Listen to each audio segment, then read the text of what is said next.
जय माता दी। तो दोस्तों, आज हम माँ दुर्गा की चौथी शक्ति की पावन कथा कहेंगे। नवरात्र के चौथे दिन देवी माँ को कुष्मांडा के रूप में पूजा जाता है। माँ कुष्मांडा अपनी मंद हल्की हंसी के द्वारा अंड यानी ब्रह्मांड को उत्पन्न करने के कारण इन देवी को कुष्मांडा नाम से जाना जाता है। जब सृष्टि नहीं थी, चारों तरफ अंधकार ही अंधकार था, तब इन्हीं देवी ने अपने ईसत हास्य से ब्रह्मांड की रचना की थी। इसलिए इन्हें सृष्टि की आदि स्वरूपा या आदि शक्ति कहा गया है। देवी कुष्मांडा की 8 भुजाएं हैं, इसलिए ये अष्टभुजा कहलाई जाती है। इनके 7 हाथों में कमंडल, धनुष, बाण, कमल पुष्प, अमृतपूर्ण कलश, चक्र तथा गदा है। 8वें हाथ में सभी सिद्धियों और निधियों को देने वाली जपमाला है। इन देवी का वाहन सिंह है और इन्हें कुम्हड़े की बलि प्रिय है। संस्कृति में कुम्हड़े को कुष्मांड कहते हैं, इसलिए इन देवी को कुष्मांडा कहते हैं।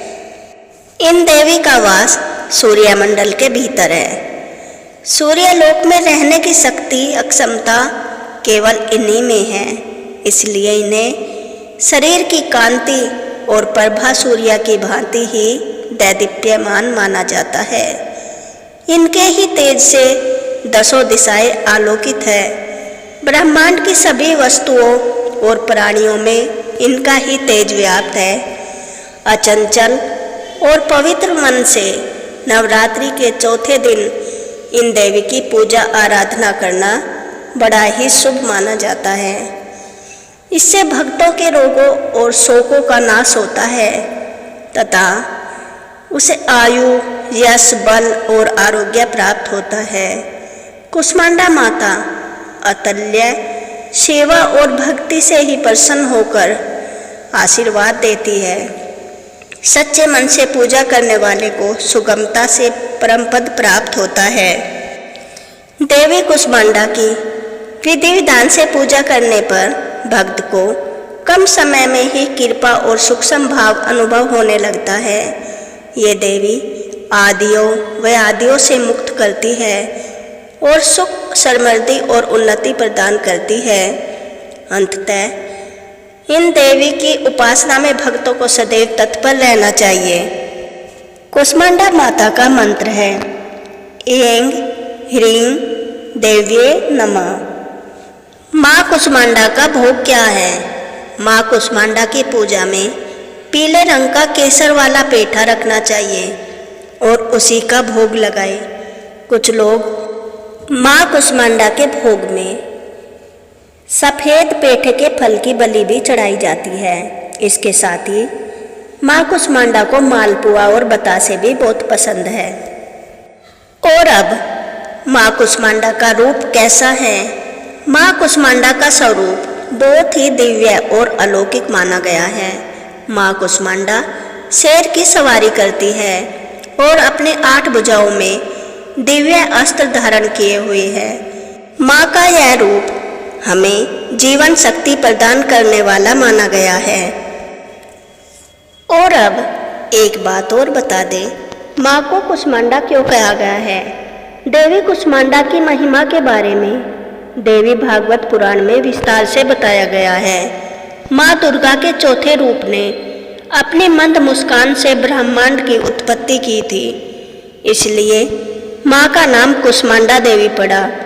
ऐसी मान्यता है कि सृष्टि के आरंभ में चारों तरफ अंधियारा था और माँ ने अपनी हल्की हंसी से पूरे ब्रह्मांड को रच डाला। सूरज का ताप केवल कुष्मांडा माँ ही सह सकती है, क्योंकि वे सूर्यमंडल के भीतर निवास करती है। और दोस्तों, माँ कुष्मांडा की भक्ति से हमें क्या फल मिलता है? माँ कुष्मांडा 8 भुजाओं वाली दिव्य शक्ति धारण माँ परमेश्वरी का रूप है। मान्यता है कि माँ कुष्मांडा की पूजा करने से हमारे सभी अभिष्ट कार्य पूर्ण होते हैं और जिन कार्य में बाधा आती है वे भी बिना किसी रुकावट के संपन्न हो जाते हैं। माँ कुष्मांडा की पूजा करने से भक्तों को सुख और सौभाग्य की प्राप्ति होती है। देवी पुराण में बताया गया है कि पढ़ने वाले छात्रों को माँ कुष्मांडा की पूजा नवरात्रि में जरूर करनी चाहिए। माँ दुर्गा उनकी बुद्धि का विकास करने में सहायक होती है और इसके साथ ही माँ कुष्मांडा को पीला रंग सबसे प्रिय है। उनकी पूजा में पीले रंग के फल फूल और मिठाई अर्पित करनी चाहिए। नवरात्रि के चौथे दिन माँ कुष्मांडा की पूजा, भोग, मंत्र और आरती करनी चाहिए और इस कथा का पाठ करना चाहिए। तो दोस्तों, आपको कैसी लगी माँ कुष्मांडा की कथा? कमेंट बॉक्स में जय माता दी जरूर लिखें और ऐसी ही अच्छी अच्छी धार्मिक जानकारियाँ और कथाएँ सुनने के लिए मेरे चैनल को लाइक एंड सब्सक्राइब करें। Thanks for watching. जय माता दी।